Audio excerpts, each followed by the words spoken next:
तो ये भाई आप लोगों से रिक्वेस्ट है हाथ जोड़ के, अगर आप किसी जानवर का कुछ भला नहीं कर सकते, उनको कुछ खिलाने पिलाने को नहीं दे सकते हैं, तो कम से कम ये सब ना करें। वो बेजुबान है और बद्दुआ बहुत असरदार होती है उनकी, तो ये ना करें आप। Thank you. फीलिंग्स या जिनको जानवरों के बारे में भी थोड़ी फीलिंग्स हैं, और अगर आप उन्हें हर्ट करते हैं तो ये उस इंसान के रिलीजन के प्रति जाना है। तो मेरा ये मानना है कि भगवान कुछ नहीं है, सिर्फ एक यूनिवर्सल ब्रदरहुड का माध्यम है, ताकि एक भगवान को हम पूजें या इबादत करें और इसके थ्रू हम यूनाइट हो जाएं। तो मेरा सवाल ये है कि हम हमेशा भगवान को इस तरह तोलते हैं कि उसे इंसान की तरह फीलिंग्स हैं, वो हमें सज़ा देता है, हमें रिवॉर्ड करता है, पर हमारे अलावा इस यूनिवर्स में, मैं उस वर्ड पे स्ट्रेस करूँगा, यूनिवर्स में जानवर भी हैं जिनका काम इस भगवान के बिना चल रहा है, जिनमें कोई फीलिंग्स नहीं है, ना वो कुरान पढ़ते हैं ना बाइबल पढ़ते हैं। वो भी जीवित हैं, हम भी जीवित हैं। हमें एक गुमान हो गया है कि हम थोड़े स्मार्ट हैं, पर वो भी इस सृष्टि का हिस्सा हैं। तो इस यूनिवर्सल ब्रदरहुड में उनके प्रति हमारी भावनाएं के बारे में कुछ जिक्र, और मैं जानना चाहूँगा कि क्या पैंथीज़म इसका एक सॉल्यूशन नहीं है, क्योंकि इसमें हम किसी एक इंडिविजुअल को वर्शिप नहीं करते। जैसा कि जुडाइज़म में कहा गया है कि I am a jealous God, और एक जेलस एक ऐसा इमोशन नहीं है जिसे हम पूज सकें मेरे हिसाब से। पर अगर हम पैंथीज़म को एक सॉल्यूशन माने तो ये एक ऐसी चीज़ है जो हमेशा रही है। पेड़ हमेशा रहे हैं, ये यूनिवर्स हमेशा रहा है, और जबकि धारणाएं, डेफिनेशंस भगवान की हमेशा बदलती रही हैं।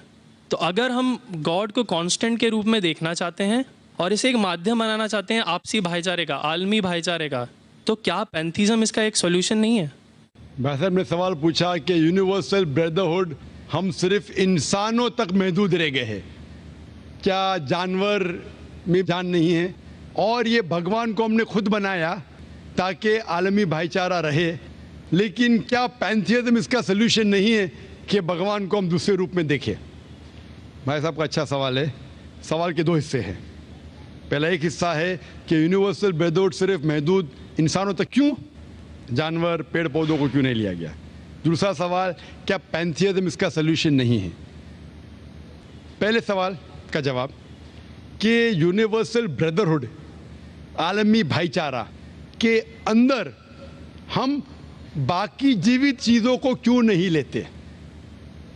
अगर लेंगे तो जीना ही मुमकिन नहीं है। अगर हम लेंगे बाकी जीवित चीज़ों को, हम आलमी भाईचारे में लेंगे, तो आपको यहाँ खड़े रहना भी मुमकिन नहीं है 5 मिनट तक के। क्यों? मैं बोलूँगा, क्योंकि मैं डॉक्टर हूँ। भाईचारा का एक उसूल है कि दूसरे भाई का कत्ल मत करो, उसूल है क्या नहीं?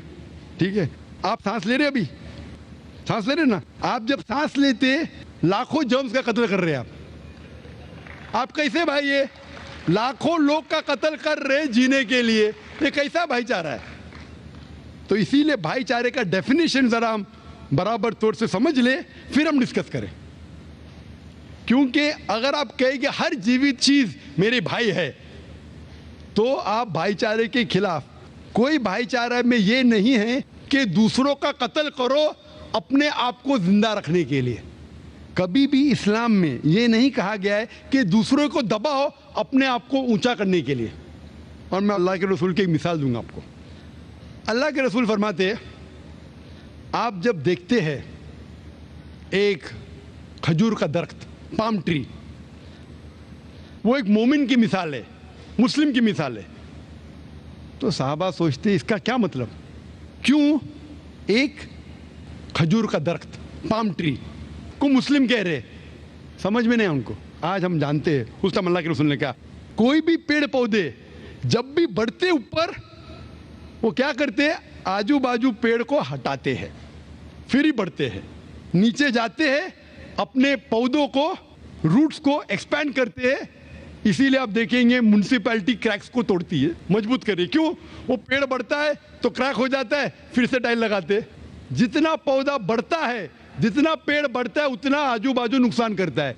एक वाहिद दरख्त है पाम ट्री, जो जितना ऊंचा जाता है दूसरे को नुकसान नहीं पहुंचे, सीधा जाता है। बाकी लोग यहाँ जाते हैं, वहां जाते, इसके घर में घुसते, उसके घर में घुसते, ऊपर जाते सीधा, किसी को तकलीफ नहीं देते, नीचे भी जाते सीधा। आजू बाजू घूमते नहीं। अगर आप अपने आप को बड़ा बनने के लिए दूसरों को दबाएंगे, ये मुस्लिम नहीं। तो अगर मैं मानूं आपकी बात को कि हर जीवित इंसान को भाईचारा करूं, तो मुझे जीने का हक ही नहीं, किसी को जीने का हक नहीं है। लेकिन उसका मतलब ये नहीं कि हम दूसरे जीवित लोग को तकलीफ पहुंचाए जानबूझ के। इसीलिए इस्लाम में जब मोहम्मद सल्लल्लाहु अलैहि वसल्लम पैगाम दिए अरब देशों में, अरब मुमालिक में, तो लोग ने कहा ये कैसा इंसान है। जब अल्लाह के रसूल ने कहा कि ऊंट के ऊपर ज्यादा वजन मत डालो, हराम है, घोड़े को ज्यादा तकलीफ मत दो, तो लोग कहने लगे ये तो अभी इंसानों की हुकूक की बात कर रहा था, अभी जानवरों के हुकूक की बात कर रहा है। अल्लाह के रसूल फरमाते जब एक शख्स आग उगाता, मुझे आग को बुझाओ, क्यों? उधर चींटियां मर रहे हैं। उसका मतलब जानबूझ के कोई भी जीवित चीज को मारना हराम है। सिर्फ अनजाने में इजाजत है, या जिसकी इजाजत खुदा ने आपको दी है, जिसकी इजाजत दी है खुदा ने। मिसाल के तौर पे मनुस्मृति में चैप्टर नंबर 5 श्लोका नंबर 31 में लिखा है कि खुदा ने कुछ जानवरों को बनाए खाने के लिए और किसको खुराक बनने के लिए, some to be eaten some to eat. अगर वो खाने वाला जानवर दूसरे जानवर को खाता है जिसको खुराक के लिए बनाया है, तो कोई गुनाह नहीं है। मनुस्मृति चैप्टर नंबर 5 श्लोक नंबर 30 में अगर आप उस जानवर का कत्ल करते जो खाने के लिए बनाया गया, तो आप गुनाह नहीं कर रहे। Manusmriti chapter number 5 shloka number 39 में सैक्रिफिशियल एनिमल, जो एनिमल कुर्बानी के लिए बनाए गए, उसकी कुर्बानी देना गुनाह नहीं है। मैं क्यों हिंदू धर्म से कह रहा हूँ, मुस्लिम से भी कह सकता हूँ, बहुत से हवाले। उसका मतलब हमें किसी को तकलीफ नहीं देना चाहिए। लेकिन अगर अनजाने में चलते चलते चींटी मर गई, तो आप बाहर चले नहीं सकेंगे। आप सांस लेंगे जर्म, तो अल्लाह ताला ने जर्म को पैदा किया है मरने के लिए आमतौर पे, तो आप गुनहगार नहीं। मालूम कुछ जैन लोग मास्क पहनते तो भी मरते, पानी को उबालते, उबालने से मार रहे, उबालने पानी पी के फायदा क्या? अंदर मारने के बदले बाहर मार रहे, क्या फायदा? ये मुमकिन ही नहीं है। लेकिन जानबूझ के कोई जानवर को, और एक मिसाल दूंगा, हमारे खतीब जुमा नमाज पढ़ाए थे कल, डॉक्टर उस्मान, उनने अपने खुतबे में मिसाल दी थी। क्या एक औरत थी जो बहुत बेहया थी, क्या कहेंगे, जो आम तौर पे लोगों की जीनत थी। मैं लफ्ज़ उर्दू ज़रा मेरी कमज़ोर है, मैं किसी को ठेस नहीं पहुंचाना चाहता। इंग्लिश में कहेंगे नॉट विथ गुड कैरेक्टर, बाजारी औरत। ज़रा मैं ऐसे लफ्ज़ इस्तेमाल करना चाहता किसी को चोट पहुंचे, तो बाजारी औरत थी जो बहुत गुनाह करती थी। लेकिन एक वक्त एक कुत्ते को पानी पिलाया, तो अल्लाह के रसूल फरमाते सिर्फ वो एक अच्छे अमल के वजह से खुदा ने उसे जन्नत में डाला। बाजारी औरत गलत काम करती है, जिना करती है, एक अमल क्या की, एक कुत्ते को पानी दी, इंसान को नहीं कुत्ते को, और अल्लाह उसे जन्नत में डालता है। दूसरी तरफ एक अच्छी औरत, नेक औरत, लेकिन एक बिल्ली को बंद करती है, चेन करके रखती है, उसकी आज़ादी को कैद करती है, अल्लाह ताला उसको जहन्नम में डालता है, नरक में डालता है। इसे कहते हैं जानवरों के हुकूक। मतलब जानवरों के भी हुकूक इस्लाम में हैं। अल्लाह के रसूल फरमाते कि चिड़िया की जान भी मत लो बिना वजह। चिड़िया, स्पैरो, अब पढ़ेंगे कुरान में और हदीस में कई इसके पर लेक्चर। तो इसलिए हम मानते हैं कि जीवित चीज का हमें एहतराम करना चाहिए, उसके रूल रेगुलेशन है। बोलेंगे सब जीवित चीज मेरे भाई है, नहीं भाई, सब भाई नहीं है। अभी कुछ लोग इतना करते, कुत्ते के पीछे हर महीने लाख रुपया खर्चा करते। अरे गरीब लोग मर रहे, लाख रुपये से 10 घर हर महीने लाख रुपया अपने पूडल के ऊपर डालते हैं।